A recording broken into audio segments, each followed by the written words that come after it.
చలో అందరికీ ఐతారాం శనార్థులలో రాజ్ నివాస్ సమర్పించు మాస్మలన్న ముచ్చట్టు powered by Walkmate footwear and my doctor pain ప్రొడక్ట్లోకి స్వాగతం. వచ్చేసిండు మీ నర్స్ కాక అరుచుకుందాం రారు అయ్యాల్టి మోక దోసుకోరి సారు దోసుకోరి దాసుకోరి ఉన్నన్ని రోజులే ఊపుకోరి ఇక అంతే. జనాలు ఏమన్నా కానీ వాళ్ళ జాగాలు ఏమన్నా కానీ బతుకులు ఏమన్నా కానీ వాళ్ళు బుగ్గిపాలు కానీ మీదేం పోయింది గాలిపంక పాట ఘనకీర్త గంతే. దోసుకున్న కీర్తి ఏపీని ఆగం చేసిన కీర్తి మీకే రావాలి. అవ్వ అవ్వ చెప్పుకుంటే లజబోతట్టున్నది. నెల్లూరులో చూడురి వికలాంగుల జాగాలు కూడా దోసుకొని పాపం వాళ్ళు తహసీల్దార్ ఆఫీసు ముందరికి వచ్చి ధర్నా చేసి మొత్తుకొని మీద పెట్రోల్ పోసుకున్నా పట్టించుకున్న పాపన పోలే సర్కారు అధికారులు.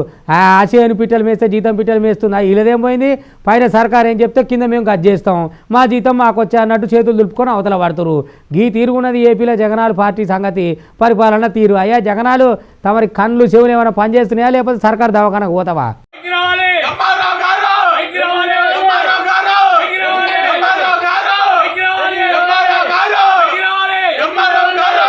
ఆగో ఇన్న రావులకి ముచ్చట ఇక గింతకన్నా సిగ్గుల చదిపిన ముచ్చట ఏమన్నా ఉన్నదా చెప్పుండ్రి. ఏ విడస పెడతలేరు. ఏపీని మొత్తం దివాలా తీస్తున్నారు. ఎందుకో మరి అర్థమైతలేదు. ఏడ కన్ను పడ్డా సరే దాన్ని కబ్జా చేసుడే. ఇక మళ్ళేమైంది ముచ్చట అంటారా? నెల్లూరు జిల్లా కావలి తహసీల్దారు కార్యాలయం ముంగల ఉద్రిక్తత ఏర్పడ్డది. ఇక దివ్యాంగుల నేత మండవ వెంకట్రావు ఒంటి మీద పెట్రోల్ పోసుకొని ఆత్మహత్య చేసుకున్నాడు. ఇక ఆఫీసులా తహసీల్దార్ ఉన్నా కూడా గీ ముచ్చట పట్టించుకోలేదట పాపము. గంతేకాదుల్లా బాధితుల నుంచి ముచ్చట తెలుసుకోకుండా ఆఫీస్ తలుపులు వేయించిండ్రట. వికలాంగుల కాలనీని గాలిపంక నేతలు ఆక్రమిస్తున్నారని వికలాంగులకు న్యాయం చేయాలని చెప్పి ఆత్మహత్యం చేసిరు వెంకట్రావు. అంతేకాదుల్లా ఇంకా దీన్ని ప్రతిఘటించిన వికలాంగుల మీద కేసు కూడా నమోదు చేస్తామని చెప్పి అన్నారని ఆవేదన వ్యక్తం చేస్తున్నారు గాలు పాపము. ఆఖరికి ఈ వికలాంగుల భూమిని కూడా ఇడిసబెట్టకపోతే ఏమనాల చెప్పుండ్రి. గీలని ఇండ్లు అయిపోయినాయి, భూములు అయిపోయినాయి, ఎక్కడ పడితే అక్కడ కబ్జాలు అయిపోయినాయి. అటుగా రిషికొండను మొత్తం బోడిగుండి వేసి పెట్టిండ్రు. ఏపీని మొత్తం అప్పుల పాలు వేసి కూర్చున్నారు. ఆఖరికి గీల మీద కూడా పడ్డది కన్ను. గా వికలాంగుల కాలనీల మీద కూడా పడ్డదంటే ఏమనాలో చెప్పుర్రి. గల బాధ ఉండ్రి పాపం ఒక పారి. వికలాంగుల చట్టం 2016 92 సెక్షన్ ప్రకారం వికలాంగుల స్థలాలు ఆక్రమించిన వికలాంగులని ఏదైనా అన్నా వాళ్ళకి కఠిన కారాగార శిక్ష ఉంది, జరిమానా కూడా ఉంది. కానీ ఇన్ని బేస్ చేసుకొని వాళ్ళు మా మీదనే కొట్టడానికి వస్తున్నారు, మమ్మల్ని తిడుతున్నారు. మా కాలనీలో ఉండి మా వికలాంగుల కాలనీని రక్షించాలి. అది చూసిండ్రు కదా ఎట్లున్నదో ముచ్చట. గాలిపంక పాట అంటేనే గాలి గాలి చేతలాయే. గింతకన్నా లజ్జ తప్పిన ముచ్చట ఉన్నదా చెప్పుండ్రి. ఎందుకు చేస్తున్నావో జగనాలు ఒకటన నీకు అర్థమైతున్నదా? ఎవలెన్ని మాటలను కూడా చెవు మీద పేను వారినట్టన లేకపాయే. గల ఏడుపులు చూస్తుంటే నీకు నవ్వులొస్తున్నాయా? నీకు మంచిగా అనిపిస్తున్నదా? మళ్ళా మీదికేని దేవుడి దయతో ఒక అక్కకు ఒక చెల్లెకు అని ఇంతింత పోకలాలు కొడతావు. ఏమన్నా ఉన్నదా సక్కదనము? ఇక నీకు ముందట పడ్డాయి తాత జనాలు మొత్తం చూస్తున్నారు.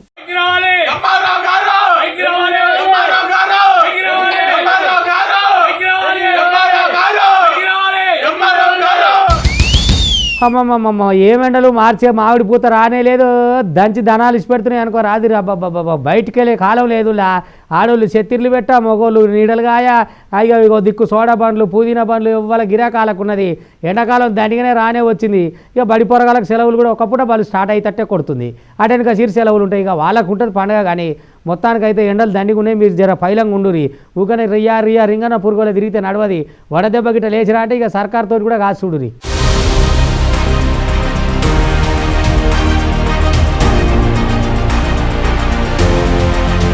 ఆగో సూర్యుడు నెత్తిన నిప్పులు కురిపిస్తున్నాడు. పొద్దుగాల నుంచే సుక్కలు చూపిస్తున్నాడు. మొత్తం మీద ఏపీ తెలంగాణల ఎండలు నిప్పుల వర్షాన్ని తలపిస్తున్నాయి. ఇక తెలుగు రాష్ట్రాలు అగ్నిగుండం లెక్క మారినాయనుకో రాదుర్రి. ఎండల తీవ్రత ఆందోళన కలిగిస్తున్నది. మేల ఉండాల్సిన ఉష్ణోగ్రతలు మార్చిల్ని నమోదవుతున్నాయి. ఇక సాధారణం కన్నా 3-4 డిగ్రీల ఉష్ణోగ్రతలు పెరిగిపోయినాయి అనుకో రాదుర్రి. తెలుగు రాష్ట్రాలలో ఎండలు దంచి కొడుతున్నాయి. బయటకు రావాలంటేనే జనాలు జంకుతున్నారు. ఇక మార్చి నెల ముంగల్లనే సూర్యుడు సుర్రుమంటున్నాడు అనుకో రాదుర్రి. ఇక వడగాల్పులైతే ఓ తీరుగొస్తున్నాయి. ఇక దీంతోని జనాలు సెగ ఉక్కపోతతోని ఇంటికే పరిమితం అవుతున్నారు. దీంతోని ప్రధాన రహదారులన్నీ నిర్మానుష్యంగా కనిపిస్తున్నాయి. సాధారణం కన్నా 5 నుంచి 9 డిగ్రీల ఉష్ణోగ్రతలు అధికంగా నమోదవుతున్నాయి. ఇక తీర ప్రాంతాలలో ఉష్ణోగ్రతలు తక్కువగానే ఉన్నా మైదాన ప్రాంతాలలో మాత్రం అధిక ఉష్ణోగ్రతలు నమోదవుతున్నాయని వాతావరణ అధికారులు తెలిపిండ్రు. ఇటువంటి వాతావరణం ఏర్పడినప్పుడు పగలు ఎండల తిరగద్దని, అత్యవసరమైతే తగిన జాగ్రత్తలు తీసుకోవాలని అధికారులు సూచిస్తున్నారు. చూడుండ్రి.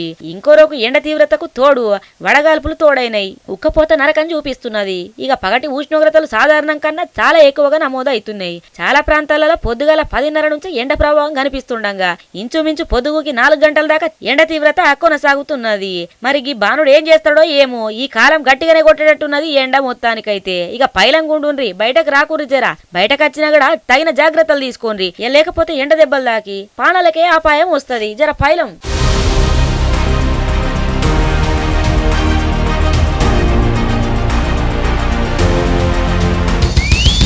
అయ్యో ఈ ఏడల ఇప్పటం వల్ల బాధ చెప్పేటట్లేదు. లారే గడుకోపా రాను రోడ్డెడలు పానా దర్వాజాలు వలగొట్ట ఇండ్లు కూలగొట్ట ఎన్నిసార్లు చెప్పినా గడపారలు వేసుకొనే తిరుగుతుంది ఈ గాలిపంక పార్టీ. కానీ గింతనన్న కనికరం లేదులా.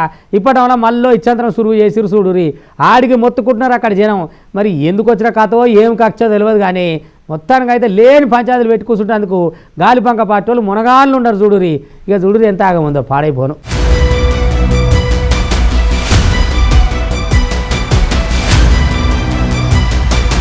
ఆగో చెప్పేటి ఏమో ధర్మసూత్రాలు, చేసేటి ఏమో గిట్లా అడ్డమైన పనులు. నమ్మినాన వస్తే పుచ్చిపుర్రలాయే అని వెనకట పెద్దలు ఉత్తగా అనలేరుల్లా.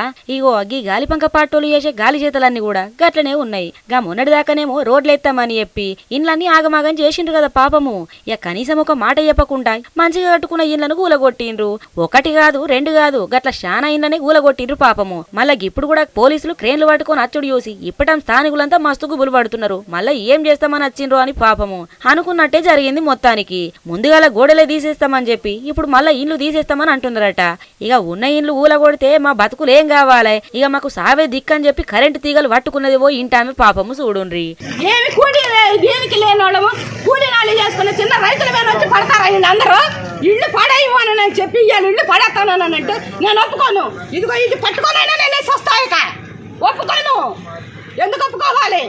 స్వచ్ఛందంగా కోసిచ్చాము మనము. వాళ్ళు అడిగారు ఆఫీసర్లో టార్చర్లు పెట్టి మీరు పోతారా మమ్మల్ని కోయనివ్వమంటారా అని అంటేనే 27 రూపాయల మంది కోసిచ్చాము. ఇంకా లోపలికి వస్తారా, పడేస్తారా? చూసిండ్రు కదా గదన్నట్టు ముచ్చట. పాపం మరి ఎంత కష్టం చేసి ఇల్లు కట్టుకుంటే ఇప్పుడేమోగా లచ్చికి ఇల్లు కూడా కొడతామంటే ఎవరుకుంటారు ఎప్పుండ్రి. గీ గాలిపంక పార్టీ చేస్తున్న గాలి చేతలకు ఏపీ జనాలు సచ్చి బతుకుతున్నారు పాపము. నమ్మి గెలిపించిన పాపానికి ఈయాల్టి దినము సుక్కలు చూపిస్తున్నారు. ఏపీ మొత్తాన్ని అప్పుల పాలు చేసి పురాగా దివాలా తీసిండ్రు. ఎక్కడనన్నా కనుబడితే అయిపోయే. ఇక గదాన్ని కబ్జా చేసుడే. ఇక ఇప్పుడేమో గిట్ల రోడ్ల పేరుతోని ఇండ్లన్నీ ఆగం చేస్తున్నారు. ఈ జగనాలు ముద నష్టపాలన ఏయంగా మా బతుకులు మొత్తం బజార్ల బతుకులైనాయి అని చెప్పి దుమ్మెత్తిపోతున్నారు ఏపీ జనాలు.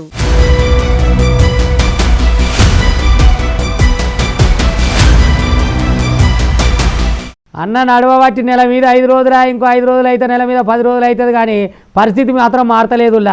రే జనం ఎక్కడికెక్కడికి వెళ్ళి వచ్చి వాళ్ళ బాధలని చెప్పుకుంటున్నారు. ఇక అంతలో ఏపీ పోలీసు వాళ్ళది ఎట్లుంటుంది కథ, మేము జగనాలు అనుచరులం అన్నట్టే. ఇక ఆయన గీచిన గెర్ర దాడతలేరు అనుకో రాదురి. వాళ్ళ ఇంట్లోకి వచ్చింది లేదు, అలా ఊర వార్తకు వచ్చింది లేదు. ఊకనే అడ్డం వచ్చి మీరు ఇటు పోవద్దు, మీరు అటు పోవద్దు అని కాదు పెట్టి కాళ్ళలో కట్టబెట్టే పనే చేస్తుంటారు చూడురి. ఇక జనాలు బుద్ధి చెప్పే రోజు దగ్గరనే వస్తుంది. పోలీసులు అలా మురవకురి. ఇక జగనాలకు మీకు ఒక పారే చెప్తారు కావచ్చు. జీతము జనం ఇస్తున్నారు, జగనాలు ఇస్తలేడు, జర యాది పెట్టుకోరి, ఓవర్ యాక్షన్లు వద్దు అని చెప్పి అక్కడ జనం చెప్తున్నారు పోలీసు వాళ్ళకు. అయినా వాళ్ళ చెవులలో పత్తి పెట్టుకొని తిరుగుతురు వాళ్ళు.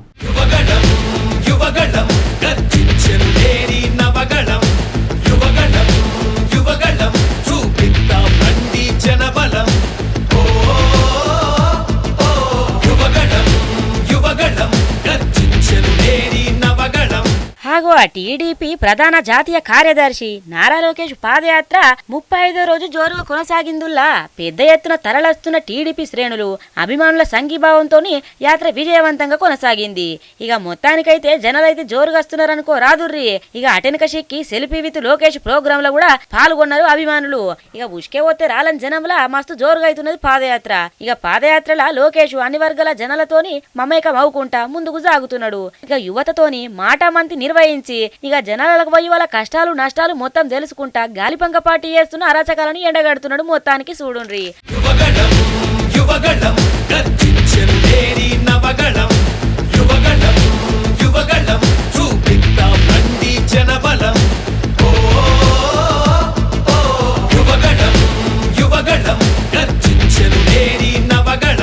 మొత్తానికైతే నారా లోకేష్ పాదయాత్ర మస్తు జోరుగా అవుతున్నది. ఉష్కే పోతే రాలని జనాలు వస్తున్నారు. ఎటు చూసినా గాని టీడీపీ జెండాలతోని మొత్తం పసుపుమయమైందనుకో రాదుర్రి. ఇక కార్యకర్తలు అభిమానులు లోకేష్ తోని సెల్ఫీలు దిగేందుకు ఎగబడుతున్నారు అనుకో రాదుర్రి. ఇక గాలిపంక పాటోళ్లకు ఈ పాదయాత్ర చూస్తుంటే గుండెలలో గుబులు పుడుతున్నట్టే ఉన్నది చూడబోతున్న కథ మొత్తము.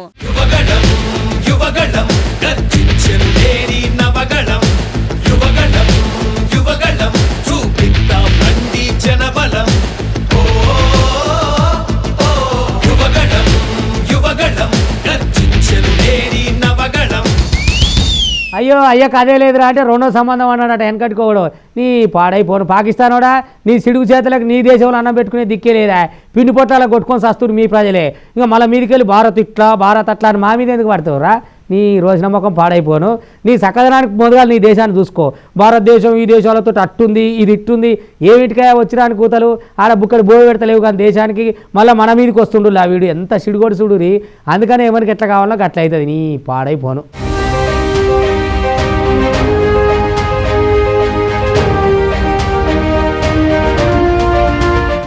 ఆ తీవ్ర ఆర్థిక సంక్షోభంలా కూరుకుపోయినప్పటికీ కూడా పాకిస్తాన్ మాత్రం అంతర్జాతీయ వేదికల మీద భారత్ విషయంలో తన అక్కసు ఎల్లగక్కుతూనే ఉన్నదుల్లా. భారత్ కి ప్రపంచ దేశాల నుంచి అత్యాధునిక ఆయుధ సహాయం అందుతుందని, ఇది దక్షిణాసియాల స్థిరత్వాన్ని దెబ్బతీసిందని చెప్పి UNHRC సమావేశంలో పాక్ విదేశాంగ మంత్రి హీనా రబ్బానీ ఖర్ చేసిన ఆరోపణలను భారత్ తీవ్రంగా తప్పుపట్టింది. ఆర్థిక సంక్షోభంతో కొట్టుమిట్టాడుతున్న పాకిస్తాన్ తన జనాల గురించి ఆలోచించకుండా భారత్ మీద దుష్ప్రచారాన్ని కొనసాగిస్తూనే ఉందని భారత్ మస్తు బదులిచ్చిందుల్లా దీలకు తగ్గట్టే. మరి ఇంట్లో చక్కగా లేదు గాని బయట చెప్పబోదామంటే ఎట్లా చెప్పుండ్రి. అక్కడనేమో తిండికే గతి లేకపోయింది గాని భారతదేశం మీద ఎడితే ఏమన్నట్టు ఏమన్నా ఉన్నదా? చక్కదనం పాడైపోను. ఎందుకు చేస్తారో ఏమో గీసుంటి సిడుగు చేతలన్నీ. అక్కడ తిండికే చక్కగా లేదు, అక్కడ జనాలను చూసుకుని ఇడిసబెట్టి ఇక భారతదేశం మీద పడ్డారు. ఎందుకు చేస్తారో ఏమో గీసుంటి కథలు అర్థం కాదు ముచ్చట. ముందు జనాలకు ఎట్లా వేయాలా ఏం చేయాలా గల తిండి ఎట్లా ఏంది అన్నది మాట్లాడుకోవాలా గాని వాళ్ళట్లొచ్చిండ్రు ఆ భారతదేశంలో ఇట్లుంది ఎందుకు లేనిపోని మాటలన్నీ. ఆర్థిక సంక్షోభంతో కొట్టుమెట్టాడుతున్న పాకిస్తాన్ జనాల గురించి ఆలోచించు లేదు గాని భారత్ మీద దుష్ప్రచారాన్ని చేసుడైతే అసలు మా అంతలేరు మొత్తానికైతే.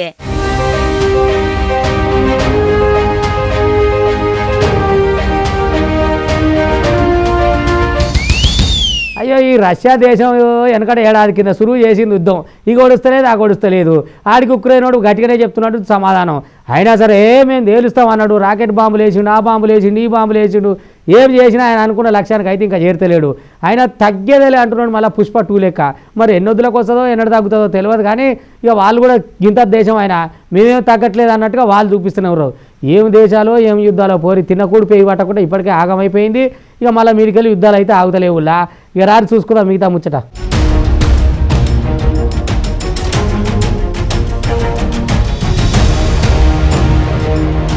ఉక్రెయిన్ ను రష్యా భూతం ఇడిసబెడతలేదు కదనుల్లా.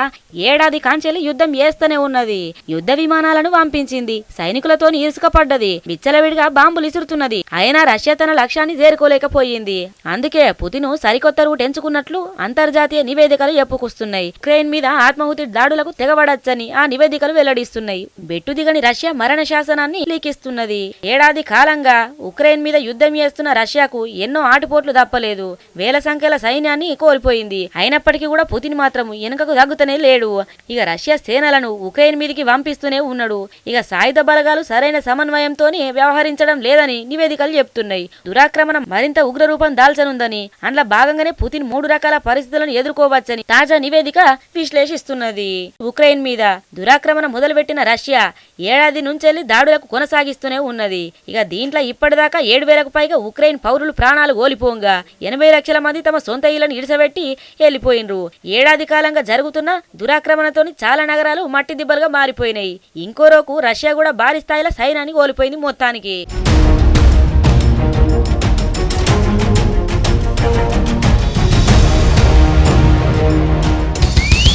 ఇగో గివన్నట్టు వాటి రాజనివాస్ సమర్పించు మాస్ మల్లన్న ముచ్చట్టు పాడు by Walkmate footwear and my doctor wear product. చూస్తూనే ఉండరు మళ్ళీ రేపు వరదాకా మీ TV5 ఉంటా.